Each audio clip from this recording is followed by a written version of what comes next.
Voilà, je continue ce carnet de bord pour partager mes impressions à chaud, comme ça, sur le moment. Heu, on est au soir du 6e jour. Les énergies, sont extrêmement intenses. Je me retrouve dans un état où je capte des informations en permanence, c'est très dense. Heu, c'est pas encore complètement compréhensible parce que, je suis clairement, complètement en train de voyager dans les akashas où, j'ai des visions, de différents temps, de différentes époques qui se superposent. Les énergies des dieux égyptiens qui sont là. Il y a des énergies qui montrent, la construction de ces bâtiments-là dans des temps, très, très, très anciens, pas du tout Atlantes, on est beaucoup plus vieux. Heu, avec une sensation que les Atlantes ont réutilisé le site, mais qu'il était déjà utilisé depuis très, très, très longtemps, avec des peuplements, pas forcément terrestres et humanoïdes. Voilà, en tout cas, il y a eu beaucoup de passages depuis très, très, très, très, très longtemps dans ces espaces-là. Avec des populations animales aussi. Alors, je ne sais pas si c'est le bon mot de dire animal, mais qui en tout cas, nous, dans notre conscience, nous paraîtraient animales.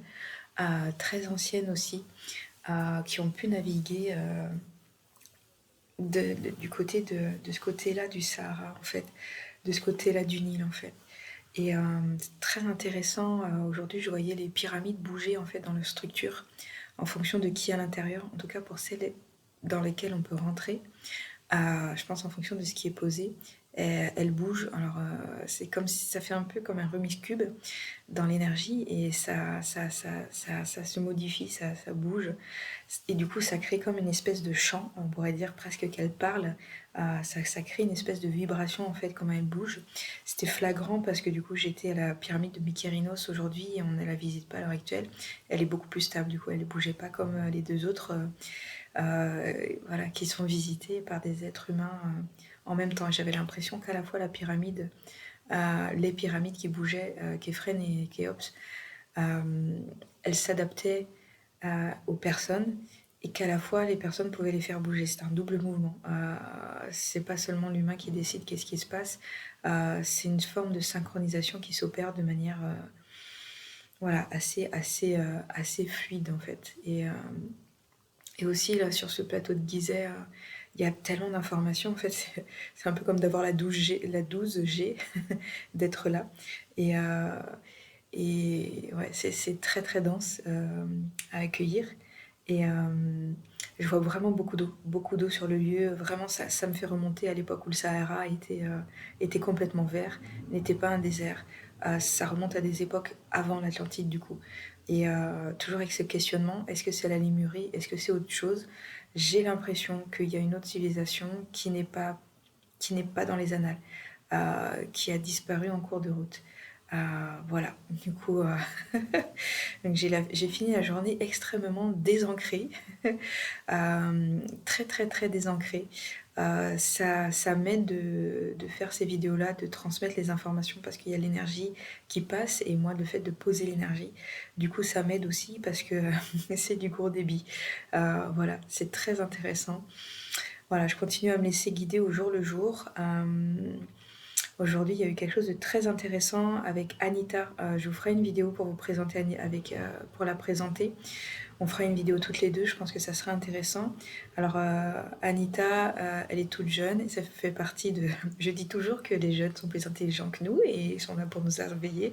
Voilà, ça fait partie de ces personnes-là. Elle a 20 ans, elle est totalement éveillée. Voilà, avec une conscience voilà, globale extraordinaire. Et du coup, elle vient de faire un stage avec Mathias Di Stefano. Ils ont beaucoup travaillé sur le réseau conscience et inconscience. Donc, ce serait comme un réseau créé par les humains à la surface de la Terre. Et du coup, c'est très intéressant parce qu'on a bossé à connecter, elle, le réseau conscience qu'elle connaît bien, et moi, le réseau énergétique de la Terre que je connais bien. Voilà, quand je parle des lignes telluriques, des lieux sacrés, des vouivres, des serpents et des dragons, on est sur l'énergie de la Terre. Et on s'est amusé à connecter tout ça. C'était hyper intéressant. Ça donne sens, moi, sur ma mission pour connecter les gens aux gardiens de la Terre et ma mission moi-même de gardienne de la Terre qui est en lien avec mes vies antérieures en Lémurie parce que les Lémuriens étaient voilà, très tournés vers ces énergies-là. Voilà, et donc il y a beaucoup de choses qui se passent. C'est très, très, très dense. Ça met en exerce plein de choses. Voilà, Anita a des énergies très atlantes, j'ai des énergies très lémuriennes. C'est tout le sens d'avoir fait ce stage Atlantide-Lémurie parce que cette notion de remettre les choses ensemble, réunir, euh, voilà, pour que les dualités qui sont en cours à l'heure actuelle ne mènent pas aux mêmes événements qui ont déjà eu lieu et qui se rejouent et qui se rejouent et qui se rejouent depuis des éons dans toutes les dimensions et dans toutes les galaxies. Voilà, qu'on puisse trouver quelque chose de plus intelligent cette fois-là, en fait, en co-création. Donc voilà, ça, il y a beaucoup de choses qui prennent sens pour moi. Euh, voilà, je le fais vraiment voilà, de manière très spontanée, très comme ça, ces vidéos. Il y a de l'énergie qui passe en tout cas à travers ça. Il y a plus d'énergie dans les voyages stellaires et dans les vidéos que je fais pour les personnes qui sont inscrites pour le voyage stellaire, où là il y a vraiment plus de l'énergie et je pense de l'initiation, même si ma manière de travailler n'est pas dans le mental et donc dans la conscience et dans la compréhension. Pour moi, voilà, on peut dire que je navigue sur le réseau de la conscience en permanence et j'ai pas forcément envie d'en sortir pour tout expliquer. Voilà, en tout cas, c'est très très dense. On verra de quoi sera fait demain. Je me suis réveillée ce matin avec une énergie de feu à 5 heures du matin. J'ai vu le lever de soleil sur les pyramides. J'ai fait mon yoga avec le lever de soleil avec les pyramides. Voilà, beaucoup de projets.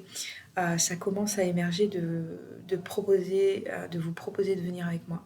Alors peut-être dans les mois à venir ou peut-être plus à l'automne, ça commence à émerger, mais c'est pas encore clair parce que clairement, ça sera pas si je vous propose de venir, ça sera pas un séjour itinérant. On va se poser parce que c'est déjà très très très très dense.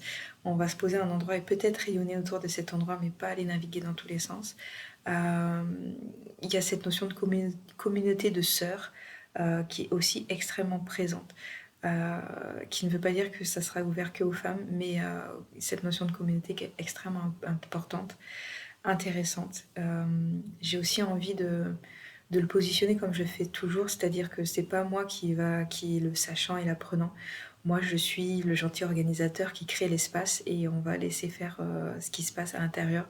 Moi, je sécurise. Mais je ne veux pas me positionner comme quelqu'un qui a des enseignements à poser. Plutôt quelqu'un qui a comme des expériences à vous proposer. Plutôt ça me plaît beaucoup plus dans cette démarche-là. Voilà, ça va beaucoup mieux maintenant que j'ai fait la vidéo. Donc voilà, il faut vraiment que je fasse ces vidéos tous les jours pour poser toutes ces énergies qui sont là parce que du coup, voilà, ça vient, ça descend, ça descend, ça descend. Voilà, donc en plus voilà, de tous les codes que je pose dans la journée pour les gens qui suivent le voyage stellaire, je vous fais des bisous et je vous dis à bientôt pour la suite.